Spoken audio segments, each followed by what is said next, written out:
Hey, it's Erica. I just wanted to let you know that you can now listen to Global News What Happened To ad-free on Amazon Music, included with Prime.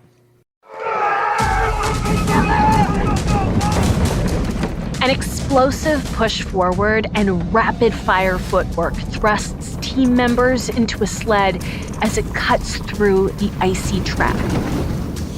With precision, they pilot the winding track, gaining more and more momentum as they speed down hairpin turns at upwards of 150 kilometers per hour. One wrong move could prove deadly. But over 30 years ago, one team walked to the top of the track, sled in hand. Behind them, the hopes of a nation unfamiliar with ice and snow. I'm journalist Erica Bella, and today we light the Olympic flame as we travel back in time to find out the real story about a team that captured our attention and warmed hearts around the world.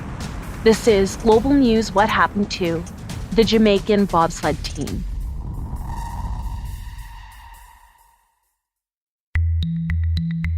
Before we get into this story, it's important to remember that while many of us are familiar with Cool Runnings, the Disney movie is only loosely based on real events.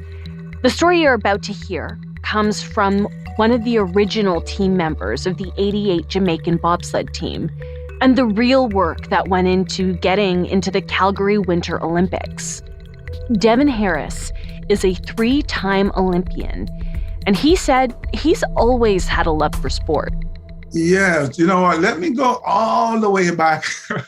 My early years were actually spent in a small rural district called Haughton in St. Elizabeth, which is on the south coast of Jamaica. I spent those years with my grandmother, who, I look back now and I realize she influenced my thinking because she was this amazing storyteller. And the stories I remember are the ones that had the greatest impact on me, were the ones she told me about soldiers and the amazing things they could perform and not get hurt. And it inspired me to want to become a soldier. More importantly, inspired me to want to do things that other people thought were difficult, if not impossible. So I ended up, heading back to Kingston, and I grew up in Olympic Gardens, believe it or not. It's one of the toughest, I describe it as one of the toughest ghettos in the world, and, impoverished, violent. But the thing that kind of, I would say, kept me sane by then was school, man. I loved school, not because I'm a Rhodes Scholar. I think I cracked a book or two, but I loved to play. And guess where I could play at will? School. So I discovered sports, soccer, and the thing I loved about sports, the thing I discovered about it was, regardless of what your situation was off the field, when we're on the field, man, it's my heart against yours, it's me against you, and what you can bring to the table, so to speak. And so I kind of fell in love with sports then, and it continued to this day to be an important part of my life. His Olympic dream sparked in 1979, a year before the 1980 Olympics. Devon was 15 years old. And ABC Wide World of Sports, American TV, had a series called Road to Moscow. In it, they showcased athletes from around the world, different nationalities and disciplines and so on. And they spoke about their sporting lives, but their normal lives as well. And how when you think of Olympians, you think of these superhuman athletes and superhuman people. And what I saw in that series were these very average and ordinary people. But they had extraordinary dreams, and they had an equally extraordinary desire to achieve those dreams. And it hit me then that, obviously within reason, you need a little talent, but practically anyone could become an Olympian if they dare to dream that big, crazy dream and back it up with an equal desire to work and sacrifice and so on. So that's when the dream of competing in the Olympics for me got birthed. He put the dream on the back burner, and 5 years later, in 1984, he joined the Jamaican Army. This choice was one of many that led Devon to surprise the world and make Olympic history. In the summer of 1987, two Americans, George Finch and William Maloney, were living in Jamaica and witnessed a very unique sport where contestants raced derby carts down winding mountain roads. We do that in Jamaica, called a pushcart derby. And two Americans who lived in Jamaica saw that and thought it looked like bobsledding. Two crazy guys going on the side of a mountain in a cart. Except for the snow. They thought, hey, this is bobsledding, and then discovered that a big part of the race is the start. You need sprinters. Devon said Finch and Maloney went to the country's sprinters, but they thought that the idea was crazy. So they came to the army looking for athletes, and that's when I initially heard, and as I mentioned, I was not interested. I thought it was the most absurd, ridiculous idea ever conceived by man. And I remember saying nobody could ever get me to go on one of those things until my colonel suggested that I tried out for the team. And so now that I was going to the team trials, Erica, just like the equation completely changed, because I'm not wired to be an also-ran, to just participate. Like now that I knew I was going to the team trials, so they're testing speed and explosive powers, sprinting 30, 60, 100 meters, 300 meters, throwing a shot put from between your legs, power cleaning some weights, and a push, what they call a push test with a makeshift sled. And I would describe myself at the time as being army fit. I could walk 100 miles with 50 pounds on my back and a rifle in my hand. I didn't think I was sports fit, certainly not in terms of how I imagine that an Olympic athlete should be. And so I'm going to these trials, and I'm a middle distance runner. All of this are sprinting events. It's the 300-meter run is the only thing I did for speed work as a middle distance runner. So I'm trying, man. I'm trying hard. I'm trying, and so you go through each test and you get points based on how you perform. And I'm keeping a running tally in my head, and I'm trying my darnest to be in that top 4. I didn't know how I was going to do it. I just knew I had to make the team. So I went to the team trials and I tried my darnest, and I think they liked my smiles. The next day, Devon found out that he made the team. So, the team trials ended on a Friday afternoon, and I went back to the officers' mess and I fell asleep. I slept through the entire night, woke up Saturday morning, and my friends are calling me the Olympian, because on the sports news, they announced that Jamaica had a bobsled team, and I was one of the persons named. So that's how I discovered. So it was not official, but I remember we had gone on a trip just outside Ocho Rios that day. And I'm telling you, man, I felt like Superman that day. I was literally flying around the beach. I just it's like, whoa, I'm on the team, right? Or not officially, but yeah, I really felt like Superman. Devon Harris, Dudley Stokes, Michael White, and Sammy Clayton were selected as Jamaica's first bobsled team. And Devon said 3 of them had one thing in common. 3 of us were Army from the beginning, so that Army culture just kind of come into play. Dudley Stokes was an Army captain. I was a lieutenant, and Michael White was a private. So you just had that dynamic going, and then we kind of pulled Sammy into the fold. We, right off the bat, formed 2 two-man teams. Before we continue with Devon's story, I wanted to find out more about bobsledding and turn to Olympic historian David Wolochinsky. I've been doing radio and television commentary. I've attended 19 Olympics, and I'm currently a member of the International Olympic Committee's Culture and Olympic Heritage Commission. I just got involved. I got interested, and I'm fascinated because in the end, the Olympics is about human beings and their stories. He said bobsledding made its Olympic debut at the 1924 Games. The 4-man bobsled event took place in Chamonix, France, and that year, Switzerland walked away with gold. First of all, the Winter Olympics was really, in the early days, elite people. It was a bunch of rich white people, basically. And so bobsled, bobsleigh as they called it in Europe, was a normal sport. If you went to St. Moritz, if you went to a European resort, there would be bobsleigh. and even in the United States, like Placid. And so it just was automatically one of the original, sports for the Winter Olympics. David said the podium at the Olympics looks familiar year after year. You could get Germany, Switzerland, the United States has had its shots every now and then. You can get some Italians, but, those are the main ones. It's that cluster right there. While Switzerland and Germany are among the countries most recognized for bobsledding, an unlikely contender was about to steal the Olympic spotlight.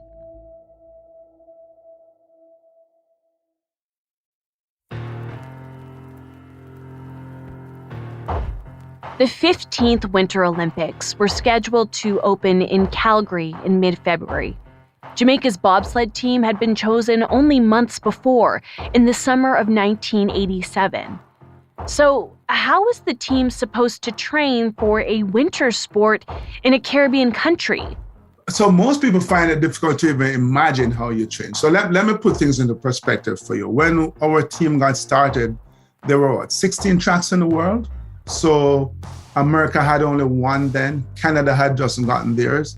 Japan, China, Norway, France didn't have a track. But yeah, they had bobsled teams, right? So essentially, in order to bobsled, we're talking about going on a bobsled track, you have to travel to the tracks. So the fact that we're from Jamaica doesn't make us any different from France because they have to travel to the track. And so what are you doing when you're not traveling from bobsled track to bobsled track? You're running, you're lifting weights, you're pushing a makeshift sled. Where's the best place in the world to do that? Jamaica. So we started out, we had this makeshift sled that we were pushing on a flat concrete surface on the Army base in Kingston. It wasn't exactly the best way to train. We would push this thing 3 hours every afternoon during the week, 6 hours on a Saturday morning, which was not necessary. But we didn't know any different. We didn't know any better. So we just work hard, man. The team trained, and in September 1987, they traveled to Lake Placid. That's when Devon encountered his first bobsled track. There's no ice on it, just a huge concrete structure.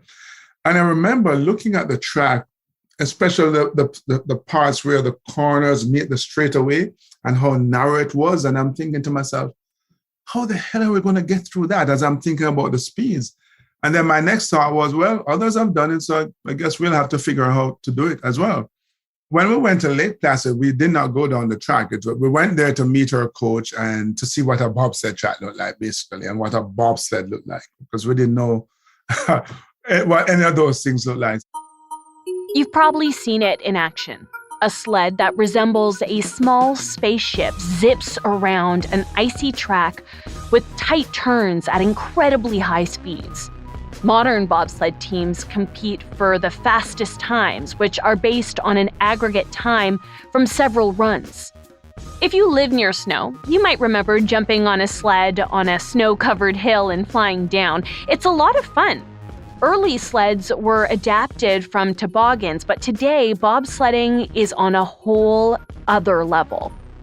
As Devon mentioned earlier, modern tracks are made of concrete coated with ice. They're required to have at least one straight section and one labyrinth, 3 turns in quick succession. Ideally, a modern track should be about 1,200 to 1,300 meters long and have at least 15 curves. Speeds may exceed 120 kilometers per hour, and some curves can subject the crews to as much as 5G. The sleds themselves have also evolved from the toys of our youth. Modern-day sleds are made up of a main hull, a frame, a front and rear axle, and 2 sets of runners. The hull is usually made out of fiberglass, and it's mounted on 4 sharp runners made from cold steel. The rear part of the bobsled must be open. To steer the heavy sled and crew down the steep icy track, the driver or pilot pulls on 2 pieces of rope. The driver pulls either left or right, and the steering bolt at the bottom of the frame turns the sled. That's it.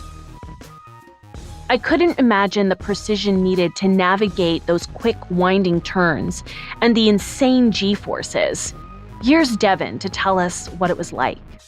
I live in America here where, I watch, a fair amount of American football, and you see the aggression when one athlete tackle another. We miss that in bobsledding because you're not hitting another person, you're hitting a sled. But I would argue that the intensity and the aggression at the start is similar to the most aggressive combat sports you could find. Like, we are just like crazy mad people trying to push this thing, and you have, strangely enough, so much content for the sled at the start because you just want to push the hell out of it. And so I've had the experience of being a brake man where all my focus was on the intensity of the push, to becoming a driver where at the start I'm just as intense as when I was a brake man. But the strangest thing happens the minute I leave the ice to get in the sled, I transform. I just transform from this crazy wild beast to this calm, cool, collected person, eyes big, concentration intense. I'm really focused. And yeah, you are, if there's ever an activity that you do when you have to be in the moment, it's driving a bobsled. Like, you are in the moment on this corner, not the one you just left, not the one up ahead. Working really hard to achieve mastery of steering this thing as close as you are to the ground and as fast as it feels, steering it perfectly. I talk about, it's almost like Pavlov dogs, and it's conditioned reflex, because you are thinking, but you are reacting reflexively as well. And it's all this, this dynamic of hand-eye coordination, feeling what we call the pressure, the G-forces, but at the same time, not even thinking per se as you are reacting and steering the sled. Intense.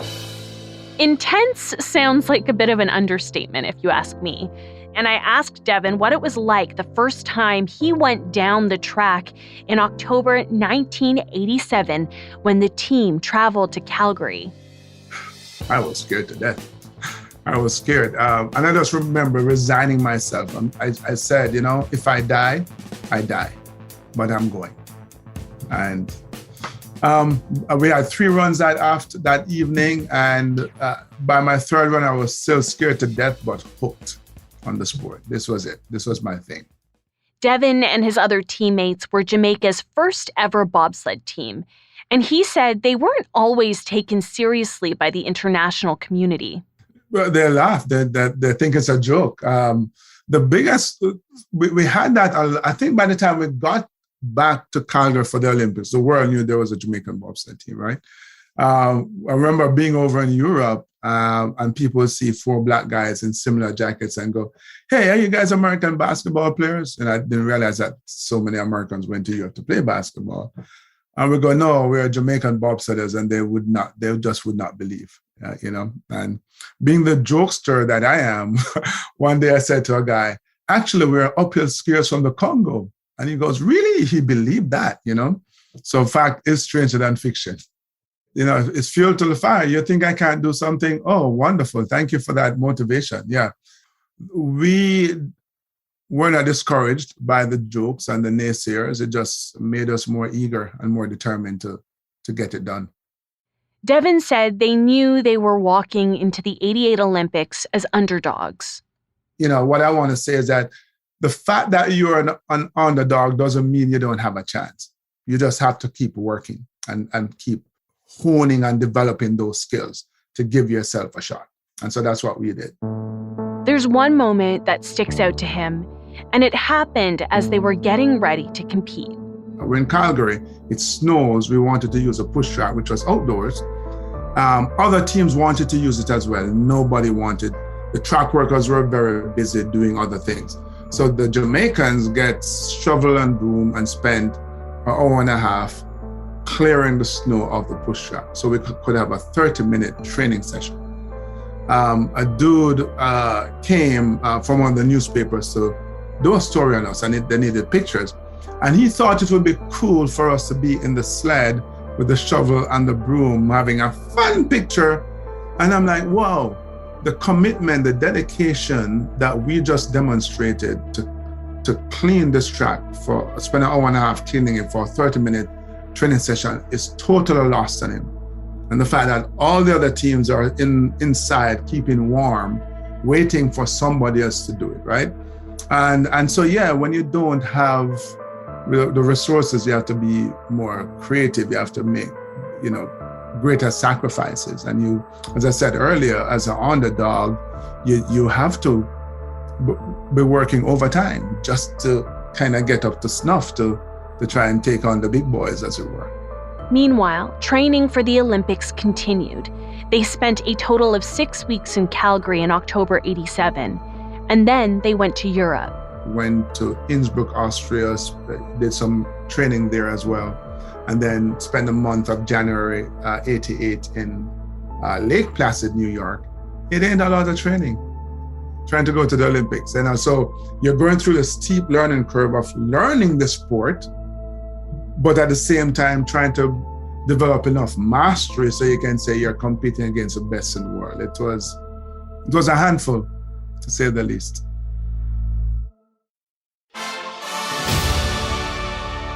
They did it. They qualified for the Games, and on February 13th, 1988, they entered McMahon Stadium in Calgary with their Olympic dream alive, and they were about to capture the hearts of the world.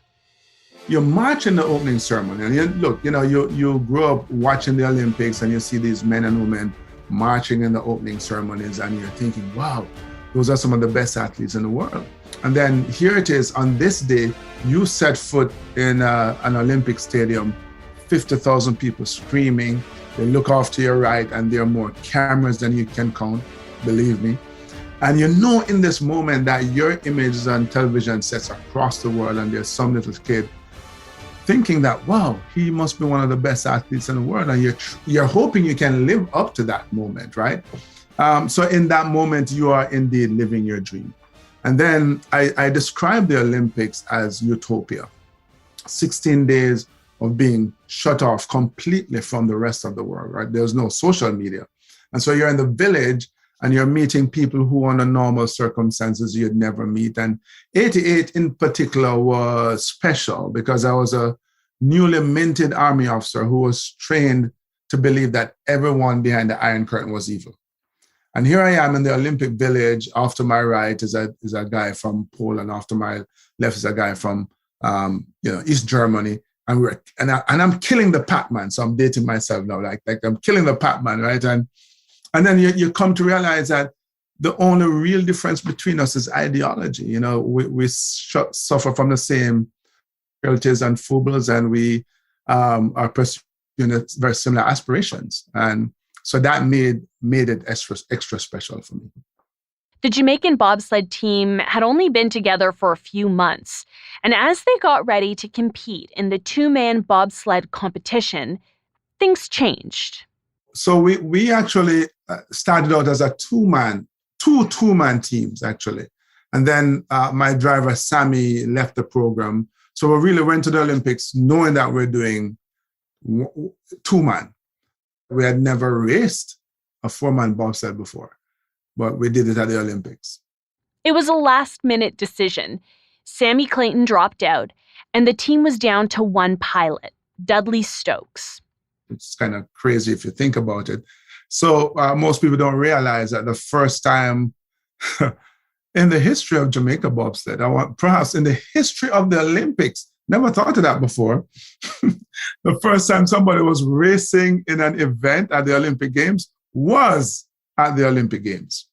So that week, we decided we would race four-man, and Dudley's brother, Chris, had come to the Olympics to watch his brother race, and we recruited him that week, taught him how to push the sled. And then we went and we did our thing. I tell you, so the first day we were still working our way through the week of training, figuring out who's going to sit where and trying to get a new sled and a workable sled and all that stuff. I think it was a first run on the first day. The sled was so old. As Dudley was pushing and then he tried to jump into the sled, his push bar collapsed and he kind of had to wiggle his way in, right? And we got down to the bottom, okay? On the second run, Michael White, who was behind me, his spikes got stuck in my thighs. And as we were crawling through corner 1 and 2, people are like, sit down, sit down. I'm like, we know, you know.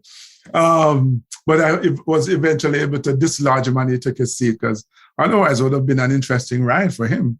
I was worried for him. And then the second day, the third run, it's just one of those days, I think we're heading out to the village and then Michael forgot his helmet. He had to run back to get that. And then we got to the track and everything was fine. We worked on the sled, took it to the top. And Dudley went off to walk the track as the drivers do. And we're in the warm house waiting and he comes in and he looks really unhappy. What happened? He slipped on the ice and he sprained his collarbone. We didn't have a physio, so Roy Hunt from the British team, magic spray, fixed him up and he's good to go. And we got on the start and like it all came together. I call it poetry in motion. We pushed the 7th fastest start time. We didn't know that at the time, but we pushed fast. The loading of the sled was perfect. Did you catch that? Devon said the 4-man Jamaican bobsled team was born at the Calgary Games. They went from 2 2-man teams to 1 4-man team, and they still managed to put down one of the fastest push times in the competition. Things were going smoothly until they crashed. When we came off corner 8, we hit the wall, and I thought, okay, that's fine. There's a long straightaway between 8 and 9, so I figured there was enough time to correct that. And then we hit the wall again just before we entered 9, and that's not good. And I expected that we were going to, it's called a wave, right? And if you watch the footage, you see the sled kind of go in and out of the frame. And I expected that we would go around to the end and bang really hard into the wall and continue on our merry way. But instead, we went over. And when I watched the video, at the point when we were supposed to be coming down off the corner, we're going up. And there was nowhere left for us to go but over. And I remember thinking to myself, oh my God, how embarrassing. Because we were doing this in front of the entire world. And, so people wondered, if I was scared for my life. No, I was just embarrassed. We came to a stop and everybody was fine. And then we started walking off the track. Dejected by their performance, the team pushed the sled across the finish line. I was leading the pack and people just started to cheer, we love you, we love you. And then one guy reached over to shake my hand and I shook his hand and I had to shake every other hand. It was temporary reprieve from the embarrassment. They made us feel good in the moment. It didn't feel as bad. There was this appreciation for what we had tried. And I get it. People related to our team, right? Obviously, they admired the gold medal, the medal winners. But I think in our story, they saw themselves. They saw 4 guys from Jamaica attempting this impossible dream and not letting circumstances or others tell them it wasn't possible. And I think it reminded many of them of their dreams, those impossible dreams that they had that they're afraid to go after because they may fail or people might tell them it's not worth pursuing.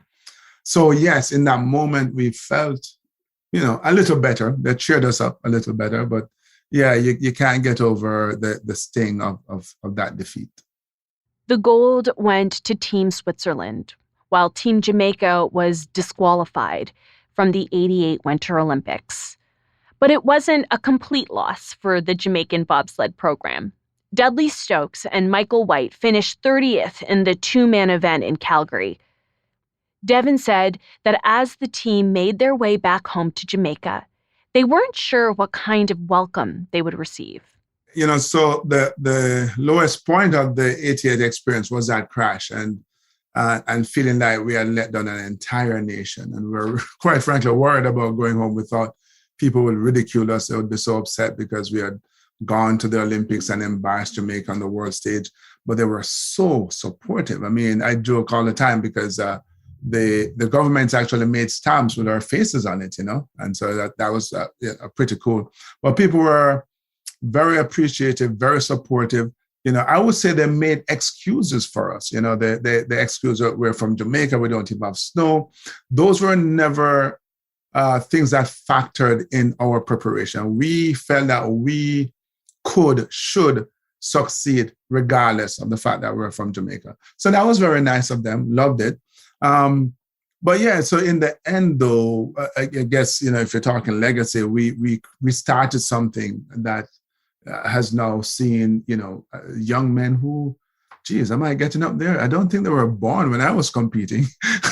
Ooh. But here they are. But even on the bigger pictures, you now have Black athletes from all the various continents competing in the Winter Olympic Games, which is awesome as well.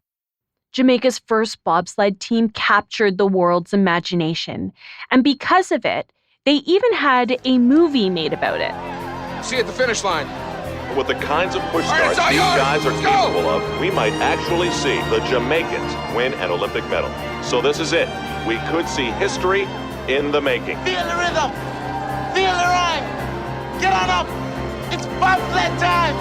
Cool running.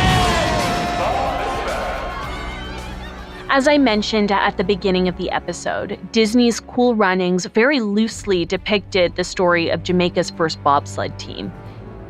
The 1988 Winter Olympics may have been a first for Jamaica's bobsled team, but Olympic historian David Walachinsky said it wasn't the first time countries from warm climates have participated in sliding sports at the Winter Olympics.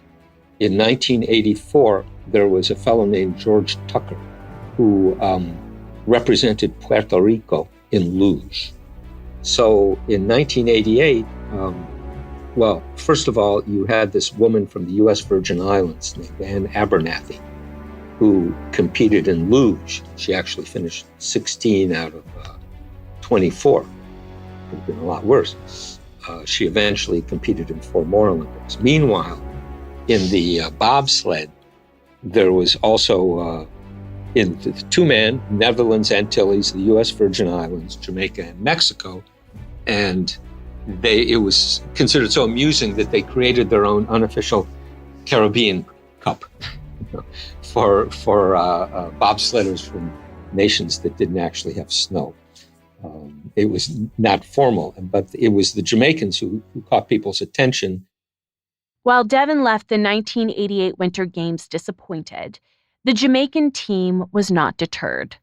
Yeah, well, that we always knew we were going to compete in more than one. I thought maybe 2.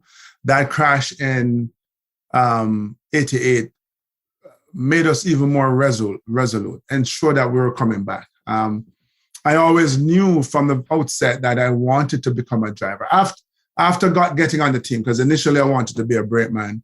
But once I started bobsledding, I'm like, oh, I want to do this driving thing. As I said earlier, I was scared. So I was way too scared that first season. But then, yes, I became a driver, and it was really cool to be able to drive in Albertville 92. It's more work, it's more responsibility, but I shoulder it. I absolutely love it. Dudley Stokes and the Jamaican 4-man bobsled team went on to compete at 4 Winter Olympics, 1988, 1992, 1994, and 1998. Devon was at 3 of them. He made his last Olympic appearance in Nagano.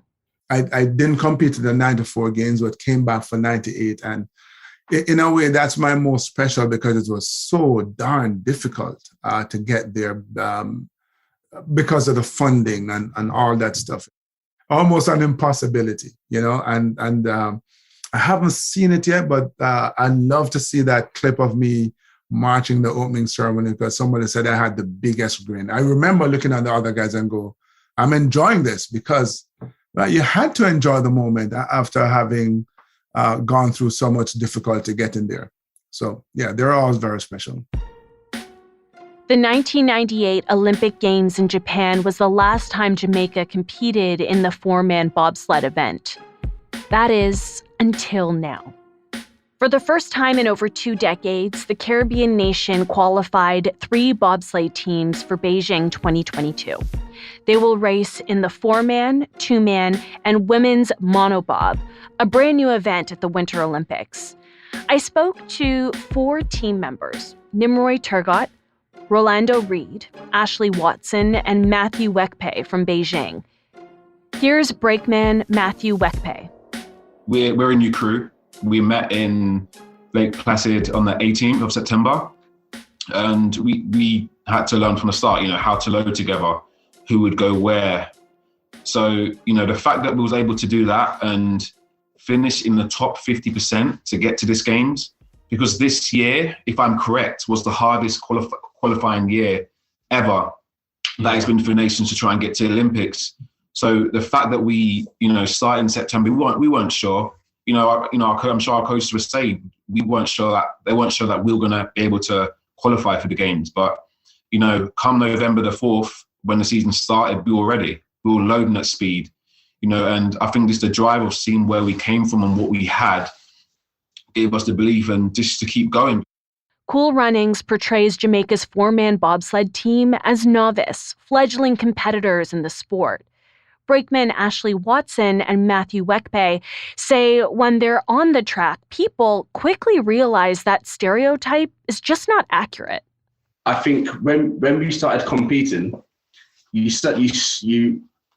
we were doing pretty well, and you started seeing other teams recording us, talking about us in the changing rooms, and we were turning heads. And I think we can do that at the games. I really do. And we're not just a movie. You will hear that, and I say that because we fought for our spot in this games. It wasn't handed to us. We took it. Jamaica's 4-man bobsled team saw its personal best in the 1994 Winter Olympics in Norway. They placed 14th overall. Pilot and brakeman Nimroy Turgot is hoping for more. The atmosphere is really amazing. The love that we're getting and the support from people all over the world. And we can see that as a team, we're inspiring other people from different nations also. As I would say, to represent our country at such an high level, proud is an understatement for what we have been through throughout the season. I can't find the right word to explain how we feel as a group. But definitely, we're here to compete, not just to participate.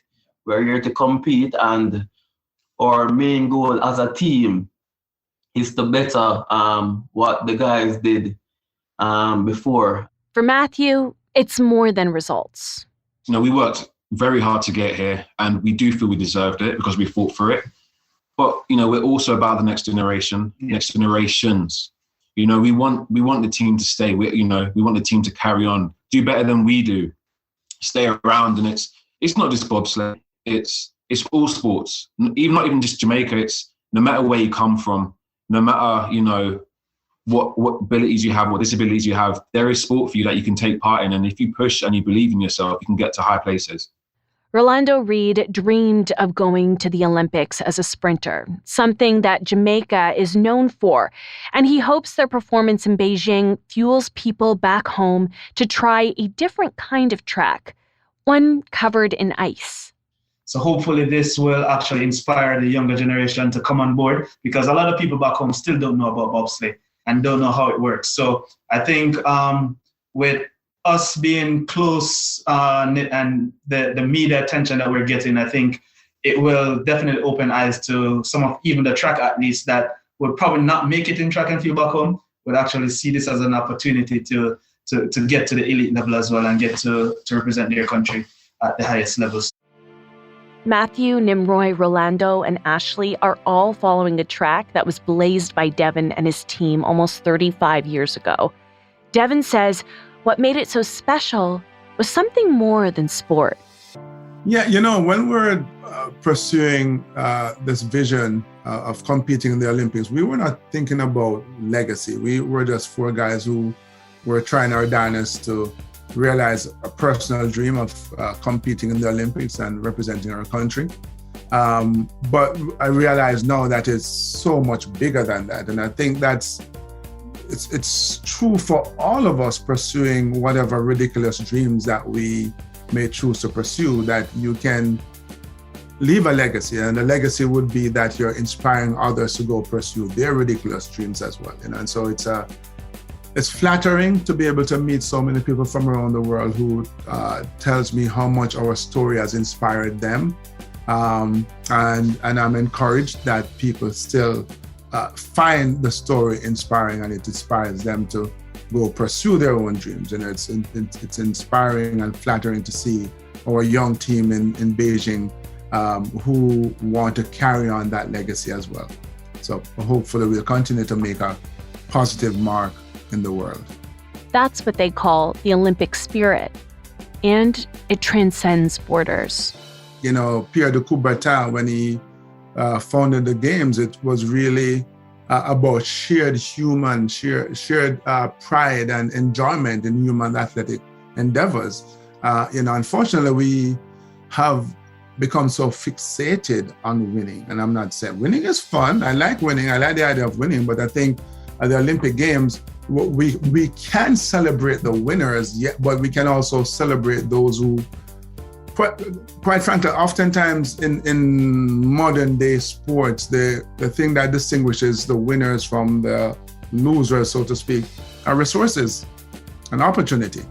And I don't think the Olympic movement, the Olympic Games should be restricted to those who have opportunity and resources to train and break world records. I think I'm biased, but I love the fact that there's a Jamaican bobsled team. I love the fact that there's a Eddie the Eagle, because again, it demonstrates someone who's saying, I will step forward. I have the courage to step forward and go on the world stage and give you my best. It may not be a record-breaking run, but this is my best. I'm the best that my country has to offer, given the circumstances that we have to deal with. And this is a global celebration, and I want to be there representing my country. That's what the Olympics are about. It's not about winning, it's about how well you compete.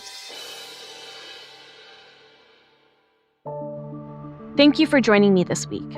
At the time of our recording, the 4-man Jamaican team had not made their debut in Beijing. Depending on the results, we may bring you more on this story in the future. Global News What Happened To is written and produced by me, Erica Vela, with producer Dila Velezquez. Our audio producer is Rob Johnson. Thanks to Emily Danseith, who helped chase producing, and also a special thanks goes to Drew Hasselback, supervisor of the Global News copy desk. Let us know your thoughts of this episode, and please share it with a friend. It will help us grow the show and bring you more incredible stories. You can also help us out by giving us a 5-star review on Apple Podcasts or wherever you listen. You can also reach out to me personally. We are always looking for stories, so if there's a news story you want us to revisit, you can reach me on Twitter at Erica Vela or email me at erica.vela@globalnews.ca. Thanks so much, and we'll see you next time.